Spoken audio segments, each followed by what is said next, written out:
there was a fair amount of shock in Martin's voice actually during commentary when he said, this Force India is as fast as the Ferrari. We heard from Ted, he spoke to Ferrari, they said, hey, Fissy's pushing us all the way. It's amazing the turn of speed that they've had this weekend, Force India. Martin was spot on. The car is quicker, there's no doubt about it.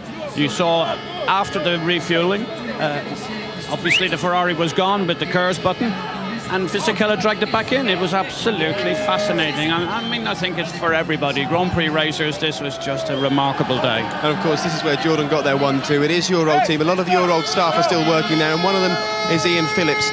And these are his thoughts about how his team have got on today.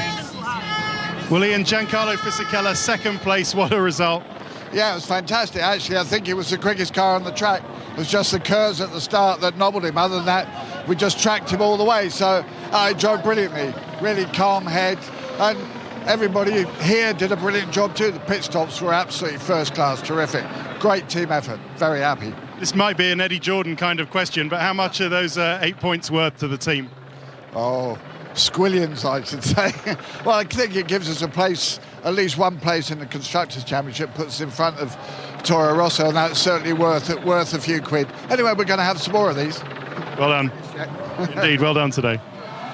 Yes, Force India, they now sit 9th in the Constructors' battle, and squillions is probably an answer that you would have given as well, Eddie, but in real terms, just put into perspective for us what it means for a team like Force India with the budget they've got and the pressures that they're under to get second place. Well, each place further up the Constructors' title is roughly around $2.5 to $3 million. It is a very significant amount of money, but even more important, it actually puts the team now in a position that they can go and target major global sponsors. We've already got Malia, so we now know what's going to happen. Now look who's creeping into this show. Good old Andy. Well done. Fantastic. Well, Andy, we chatted to you in Valencia. You said to us, you showed me around the car, you showed us all the updates, and you said we have got to score points either here or when we head out to Belgium. You didn't do it in Valencia. You've done it here, and what a way to do it. It was, yeah, a fantastic way. We had no option. They had to be scored here. After qualifying yesterday, we had a meeting this morning with all the team. We said anything less than the podium, we were going to consider failure. Giancarlo did a fantastic race. Unfortunately, we got KERS'd after the safety car. I think other than that, we could have won it. Tell us about the start. It seemed a very slow parade lap. Was that a strategic move to try and put other people's tyre temperatures off? No, I mean, we told Giancarlo, we were telling him all the while where the back of the grid was.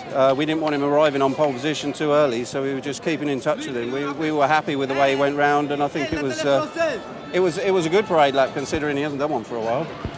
Andy, if I may, it just shows you how competitive that you were at the back a couple of races ago and you really had a good fight to win this race. It wasn't just a fluke, it was there, it was raw speed, raw pace. The car obviously has moved up. All the guys, Mark Smith, you, Ian, I'm personally overjoyed, but you know, your feeling right now must be very strong. This is fantastic. I mean, this is a lot of years' work gone into this, but this year we've changed a few things around. Developments are coming thick and fast now. We've got some very clever guys working for us back at Silverstone, and all their work's starting to pay off. So we're here for good now. You're going to see us competing right near the front at every race from now on, I see. I mean, Monza, we know we're very quick in a straight line, so we're looking forward to getting there. I know that one thing Eddie Jordan instilled in all of the guys when it was Jordan, and many of them are still there now, is that self-belief. But you are genuinely telling us that this isn't a sort of a freak result, if you like, for Force India. This is Force India at the sharp end and there to stay. Definitely, yeah. This was no fluke. I mean, we were consistently quick all weekend. We put it on pole position and we've just finished second. That's not a fluke. That's just a fast racing car and quick drivers. So. Well, can you keep hold of your quick driver from today? The talk is Giancarlo Fisichella off to Ferrari for Monza, so it might be someone else in the car. Who knows? It could be. I mean, it's a tricky one. I just saw Stefano up on the rostrum up there already on the telephone. So whether that was to someone's manager or not, I'm not quite sure. But we'll see how it pans out. But we're very happy at the moment, so we'll enjoy that. Okay. Well, for the first time in a long time, you've got some celebrating to do. So off you go, find the team, have a drink with them, and if you are back at the sharp end, we'll see a lot more of you, I suppose, for the rest of the season. Thank you very much. All right, Andy. Thank you very much. Bye.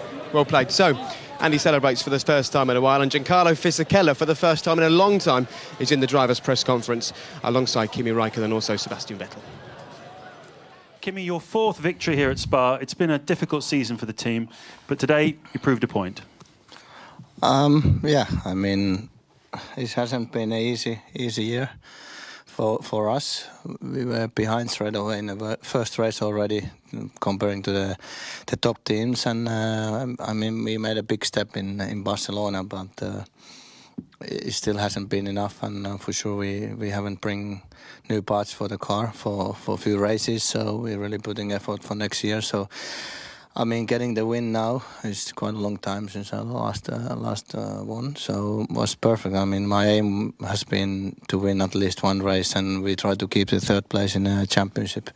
So I mean, this gonna help us a lot, but for sure I need to put a little bit effort today to get the win. We probably were not the fastest in the lap times, but overall we were fastest, and we managed to keep everybody behind, so that's enough. And I mean, it's great for the team, and hopefully we get some good results still after this race. But I've always been doing pretty well here, so we see what we can do in the last part of the season. Well done. Giancarlo, 8 points and Force India's best ever result, but do you feel this is a race you could have won? Yeah, of course, and it's obviously it's a great result for us. The main important target was score even up point, and we finished second with 8 points at the end of the race. It's just a great result. It's a great day, but actually, I was quicker than Kimi. He could overtook me just because of the cares at the beginning of the race, of the restart of the safety car, and it's a little bit. I'm a little bit sad for that, because I was quicker than him. I was keeping his pace, even behind his car, and we did exactly the same strategy race. So it's great because I finished second, just behind the 1 second behind the leader, which is a great result for us. But actually, we could win the race.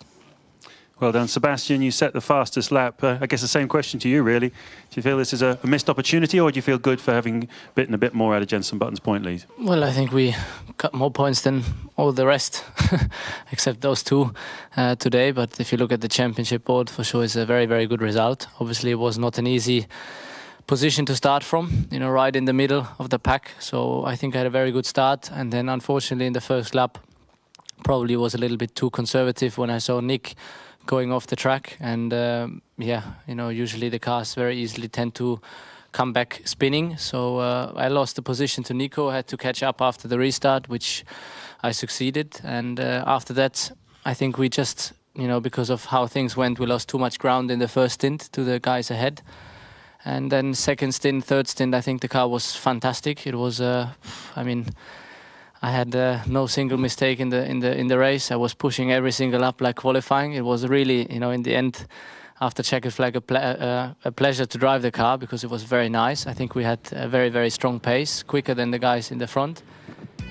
Well, he was quick, but believe it or not as quick as the Force India of Giancarlo Fisichella, which finishes second. The first ever points for Force India, and the first time Giancarlo Fisichella's been at the front for a long time. But the day does belong to Kimi Räikkönen. We mustn't forget about him. There's been a lot of speculation over his future. He finished first. Robert Kubica for BMW, followed closely by Nick Heidfeld. A good day for BMW. They're leaving the sport at the end of this season. They're looking for a buyout. Rubens Barrichello and Nico Rosberg finished off the point scorers. Timo Glock in the Toyota, it was looking good for him. He had a problem at a pit stop. Sebastian Buemi for Toro Rosso and Kazuki Nakajima for Williams there, with Luca Badoer once again struggling. Fernando Alonso didn't finish the race, neither did Jarno Trullian. Of course, it was an early accident for Jenson Button, Roman Grosjean, Lewis Hamilton and Jaime Alguersuari. So no points for the man who's in the lead of the World Drivers' Championship, but Rubens Barrichello has closed up the gap. It's now just 16 points between Rubens and his teammate. Sebastian Vettel's 3 points behind them, with Mark Webber another 1.5 points behind. Kimi Räikkönen scores well once again. Maybe he's now looking at Mark Webber and thinking, hey, I could catch you this season. Lewis Hamilton was doing very well, but he's now slipped back the first time in 2 races that he hasn't scored any points after picking up 18 in the previous 2 races. And this is what it means for the Constructors' Championship. Brawn GP being closed up very slightly there by Red Bull, and the real big fight, I suppose, is for 3rd position at the moment. Ferrari have got hold of that at the moment, but McLaren are not far behind. And when we stand here in the paddock, if one thing sort of reminds us the difference between the teams that finished 1st and 2nd here today, it's a look at the motorhomes. The Force India motorhome up against the Ferrari. If anything's going to dwarf it, the Ferrari one is. And it is a stark reminder of the fact that money talks in Formula One. But for one day, Eddie, money didn't talk. No, money shouldn't talk. I mean, it always does, and that's how one team is better than another, and then the talent comes into it. But there is nothing quite as special as a young, up-and-coming team like Force India, I mean, taking on the likes of Ferrari, it was a fascinating race. I'm delighted. I think it's a really big day for motor racing to have these minnows take on the big teams. It was a David versus Goliath day, and in some ways it's been a bit of a David versus Goliath season, of course, with Brawn GP, who didn't exist until this season, taking on the big boys and so far beating them. But not at the moment. They're struggling, aren't they? They just about nursed Rubens Barrichello to the end of the race, and the man who's leading the Drivers' World Championship didn't score. Let's see how the team principal, Ross Brawn, feels about their race today. Well, Ross, Ferrari winning, Fisichella second in a Force India. How would you sum up the weekend and explain what we've seen this weekend here in Spa? I think the qualifying was strange because of tyre conditions, and then that really set the race. I think when we look at Rubens' lap times with the fuel he had on board, a lot of the cars were very similar pace. Frustrating that we had a problem with this car at the start. Not sure what it is yet, but but I think the team recovered very well, and we were a bit lucky at the end. It looks like we had an oil leak, and very fortunate. Jensen turned in, and it looked like Grosjean came through on him, but stewards are going to have a look at that now. So not a great weekend for us, but it could have been a lot worse. I mean, championship-wise, do you have to expect that sometimes Jensen's run of point-scoring finishes would come to an end? I guess so, yes. I mean, we're trying not to, but I think we'll cleanse our minds before we go to Monza. I think Monza should be a track where the car works well. We're good on brakes, we're good on traction. So I think Monza we can look forward to. How's Jensen taking it? There are people talk about him, getting nervous on the run into the championship. There's a lot of pressure on drivers. This is pressure he's never had before. He's got to get used to it. But he's handling it very well. And I keep saying to the guys, just think back 6 months and we didn't have a team. So whatever we get is a huge, huge bonus. Frustrating if we don't get where we want to, but whatever we get will be huge. Thanks, Ross. A frustrated Ross Brawn there. It wasn't a huge weekend for them, already turning his attentions to Monza in a couple of weeks' time. Interesting what he said there about Jenson Button. He said he's doing very well, but the line before that was, he's under pressure, he's got to get used to it. Yeah, I think that's quite telling. It shows that Ross has obviously considered the fact that maybe the last few races pressure has started to play a part. Personally, I'm surprised because, my conversation with Jenson, he seemed just a regular guy. Obviously, the performance hasn't been there on the track, but only he will know deep down in his own mind whether that's actually playing out and why he's tightening up. But the key to this race weekend for him was the bad qualifying. If he hadn't been there, then Grosjean would never have been able to get to the back of his car. So he needs to make sure he gets back to good qualifying in Monza. And I think starting to stack up against Jenson Button slightly. We stood watching moments before the race started. He was still in the garage. He should have been out. He had problems with the car. He's now battling his teammate. So the guy on the other side of the garage is up against him. He's closed up the points. More bad qualifying. Hasn't finished on the podium since Turkey. If you take all of those factors, you've got to say that he's doing well just to cope with the pressure, if he is indeed coping with it, Eddie. I probably disagree with David. I think he is under pressure, and I'm not sure he's handling it very well. And the evidence is, in the last 5 or 6 races, we haven't seen the sparkle. I haven't seen the excitement or the charisma that he had at the beginning of the season. It's evaporated, and he needs to get a hold of himself quite quickly. He needs to have a serious chat with somebody that he really, really trusts, inside and outside the team, whoever it is, but just 1 or 2 people that he completely confides in. He needs to get his game up to speed, or he's going to lose this. OK, a lot of thinking for Brawn and Jenson Button to have. We'll talk about Ferrari now. They were right outside their motorhome. Question marks over Jenson Button at the moment. Question marks over Kimi Raikkonen all season long. You've questioned his temperament. You've questioned his motivation. But today he's shown a lot of doubters, hasn't he? Well, I think Eddie obviously was the biggest questioner of... he said he would have fired him earlier in the season, and the guy's just delivered, I think, his 3rd podium in a row. So, you can only drive with the car he's got. He's delivering more points than any other Ferrari drivers, and... he never gets that excited with a win, but he just won this Grand Prix, so that's a big turnaround for Ferrari when you consider the performance early in the year. 3 podiums on the spin, Eddie. Surely now you can tell us that you were perhaps wrong all along? I'm always wrong, but let's look at it in reverse, and then that's maybe he was listening to the BBC and took notice about what we said, and he finally got himself into gear, because he certainly needed to do his first half of the season was appalling by his own standards or Ferrari standards.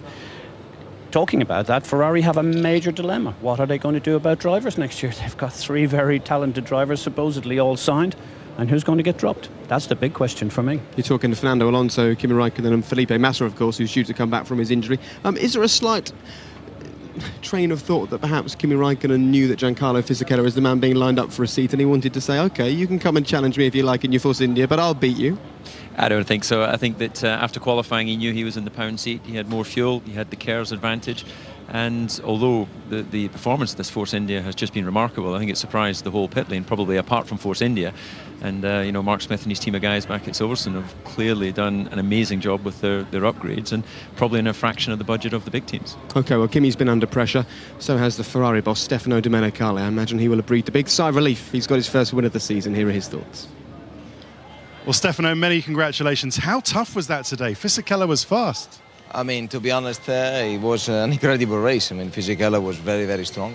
Nothing to say. He was pushing from the back, Kimi. But at least, for us, that victory is very important for many, many reasons. We know that this year it is tough. It is still 5 races to go. It's an enormity. I don't know if it's correct to say that in English, but it's, so that means that we need to be focused every day, every night, and work hard. And we have seen in 1 week so many things are so different. So we need to understand exactly the performance of the car, maximize the performance of it, because that's our package. We will not change it up to the end, as you know. And was Kimi pushing all the time, or was he protecting the car, or did he need to push? No, I think that retrospectively, the second set of tyres maybe could have gone too soft. But looking what behind Webber was doing and Vettel, was doing, we thought it was the right choice. In any case, it's good to be first. Okay, and first you were also last with Luca. Tell us what's going to happen with him going forward. One step. I don't know what to say in English. One step at a time. One step at a time. That's the right answer. So, but anyway, I mean, he's done a good job, hasn't he? A very short notice. He's done the maximum with a short notice. We know that he's pushing. It's part of our team, so it's correct that he will celebrate with us the victory today. But Fisichella was fast today. You fancy him for the number 3 car? That was very fast, and congratulations to him. Thank you, Stefano. Well, it was a fast race, it was a hectic race, it was almost too hot for Rubens Barrichello in his Brawn GP, wasn't it? Certainly too hot for the car. Anyway, by the time he finally managed to park it up, there was smoke, there was flames, the firemen all gathered around and put that out. That was from an oil leak in the car. There were worries, weren't there, with moments to go that Rubens Barrichello wasn't going to make it to the end of this race. However, these flames were just from an oil leak, not from a blown engine. Rubens finished, Rubens scored points, and here's what he has to say. Just let's start at the beginning. You must be pretty frustrated with how that one went. Yeah, I mean, third time that we have that, and I feel sorry, really. It shouldn't happen. That honestly, I haven't checked what happened, but it was pretty much the same thing as last races that I had. That I dumped the clutch and the anti-stow comes in and the car is not moving. That's disappointing. But if you think that I had 26 points behind Jenson in the championship 2 weeks ago, I'm 16 now, so getting back. I should have had a lot more points today, though, but with all the problems that we had, the engine at the end was still very lucky to finish 7th. Jenson obviously didn't finish the race. When we spoke to him, he was keeping a keen eye on you as well. How much rivalry is there between you two? It's all right. Like I said, I don't think there is a better word for saying that we love each other off the track, but we hate each other when we're driving. Bad luck today. What will Rubens be focusing on after this race? Is it the fact that in some ways this is a missed opportunity to score a hatload of points, or is it the fact that with 5 races to go he's 2 points closer to the man that he's chasing? Well, both of those things. He'll obviously be happy to have clawed back a couple of points, which after that start he must have thought the whole weekend was going to be lost. He'll be spending a lot of time with engineers to try and understand exactly what's happening with this anti-stall system. Maybe he's just releasing the clutch too quickly. Maybe there is another issue in there which is leading to affecting his car more than Jenson's. But he'll be reasonably happy, I think, that he's clawed a couple of points further back. Well, one man who'll be more than reasonably happy is Vijay Mallya, the boss of Force India. He's got the guys with the flags out, never one to miss an opportunity to get a bit of publicity. Vijay, tell us how you feel, not just your first points, but your driver ended up on the podium up there. No, I think we're absolutely delighted. It's a great moment for the team, all the guys here at the track, all the guys back home in Silverstone. Robert Kubica, they're just offering his congratulations. They're obviously very happy for you. People like the fact that sometimes an underdog comes through and does the business. Yeah, I think that's what makes Formula One all the more interesting. It also shows that with a small budget you can achieve results. But yeah, it's very special. I mean, we weren't expecting pole position yesterday, but we got it. I was quietly confident of some points today, which has eluded us for a long time. But I've been pleasantly surprised with a strong podium finish, just less than 1 second behind the Kurz-powered Ferrari. So, yeah, I mean, what can I say? We're absolutely delighted. I think I'm going to have to bring you to wherever and teach you a few of those Jordan dances, because at the rate you're going, when we used to win, I did a little dance, and I think you're going to need that for Monza. You look spectacularly quick, and you're coming to the circuit that probably suits you the best. Thank you, Eddie. Love to learn that dance from you. And now the truth. I'll actually do the dance with him. Eddie and me have partied a few times, and I know he can dance pretty well.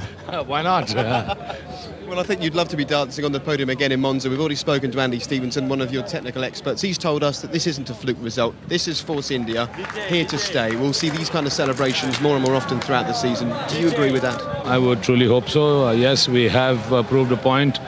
We introduced a major update in Valencia, had a strong double finish in 10th and 12th. We put on a new front and rear wing package here for Spa. We have been going around this track pretty well ever since the free practice sessions.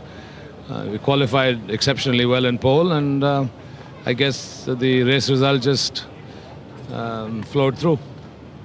Okay, listen, thank you very much indeed. Congratulations. Tell me, do these guys with the flag follow you everywhere? Today, for sure. Well, it's a good day for a celebration, and don't start dancing. Thank you very much, Vijay. Well done, well played, congratulations. Right, well, he's a very happy man, clearly. I look forward to you giving him dancing lessons, but right now let's concentrate on the start of this particular race. And David, it was dramatic for a variety of reasons at the start. Yeah, well, we pick it up here. You can see that Rubens in the back right corner there, absolutely terrible start, but Giancarlo, dream scenario, clean run into that first corner. Obviously a little bit of action down the back, and that's where we saw Fernando run his tyre. I think it was over the back of one of the Toyotas. And, at this moment, Giancarlo would have had a glance in his mirrors before he goes up through Eau Rouge, and he would have been saying, I'm very happy.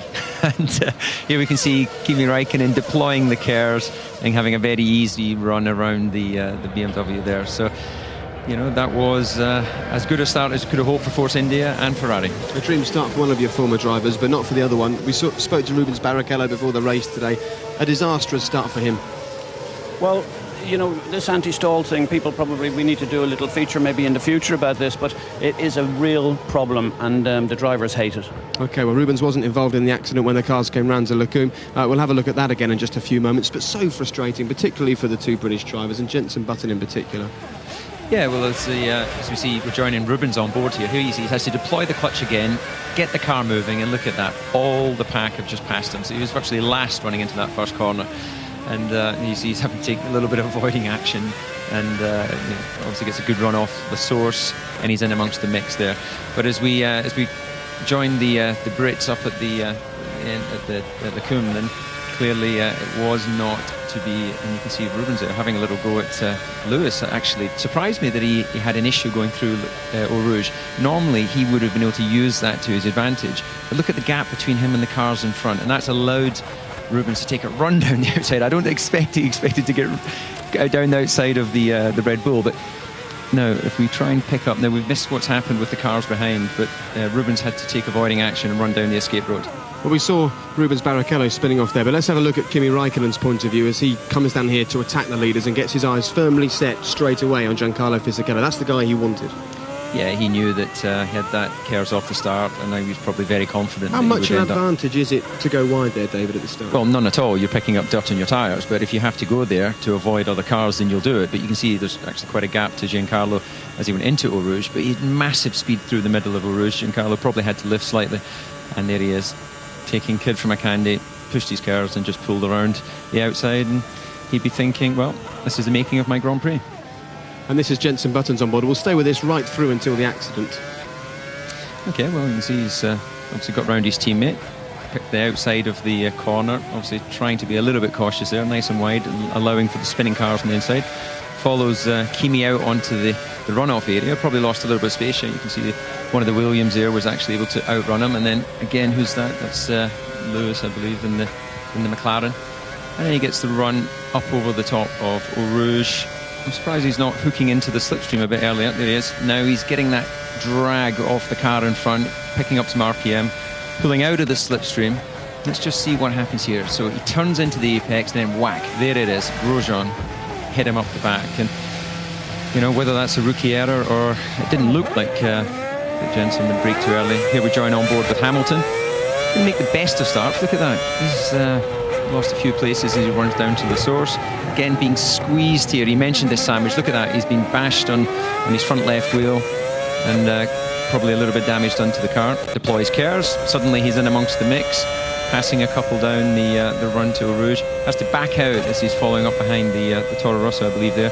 Up over the rise, has a bit of oversteer, which is why he's dropped speed. And you can see the gap. He would not, you know, normally in Lewis in this type of situation would have been right under the rear wing of the car in front, but in this situation it cost him some pace.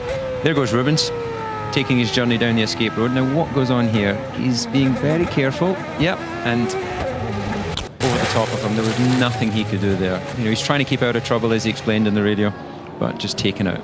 Well, we saw Lewis Hamilton talking to Martin Brundle in the Brut. He loves this circuit. The frustration for those two drivers, Jensen and Lewis, not to even make it around half a lap here, Eddie. Well, it's all caused by poor qualifying, and there's no substitute. Look what happens. No guarantee even with say, Barrichello. You have so many things stacked against you when you're in the middle of the pack, and you leave the door open for these things to happen. So therefore, I really can't say they've any complaints. Yeah, OK, well, those guys disappear out of the race. Didn't manage to score any points today, but of course, Formula One is far from over for us, not just this weekend, but also next weekend as well. Make sure that this evening you join us, BBC 3, for highlights of the Belgian Grand Prix from Spa-Francorchamps, 7 o'clock. Straight after that, also on BBC 3, it's the MotoGP from Indy. Danny Pedrosa's setting the pace there, so see what happens at Indianapolis. That's also on the red button. And talking of the red button, in 2 weeks' time, you can actually see free practice on the red button from Friday morning in the build-up to the Italian Grand Prix. That is in 2 weeks' time, starting on the 11th of September. And we're disappearing off to the red button right now. We're off to hang out in McLaren. That's if Eddie Jordan is allowed in there after the things that he's said about McLaren so far. Don't forget, you can email us f1@bbc.co.uk. We look forward to you joining us. But very quickly, all that we've ended up with so far this season is an even closer title battle. 16 points now after this race. Yeah, remarkable season we're having so far. So many different winners, cars coming from behind. You know, Force India at the back of the grid at the beginning of the season, finishing on the podium here. What an exciting end to the season. Absolutely. Well, it's been an uphill struggle so far for Ferrari this season, hasn't it? But at a rare sunny day here in Spa, the title race got even hotter, and the Iceman kept his cool to deliver his very first win in Formula One in 25 races. The question is, can Ferrari do it all over again in 2 weeks' time? We're in Ferrari Heartland in Monza.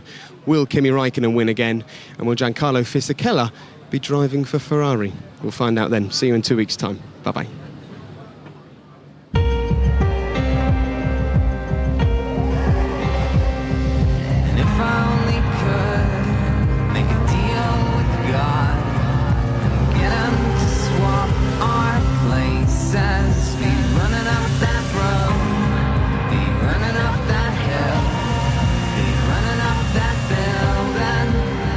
This is extraordinary. There's nothing between them. Kimi Räikkönen wins for Ferrari in Belgium, but what about the result for Force India?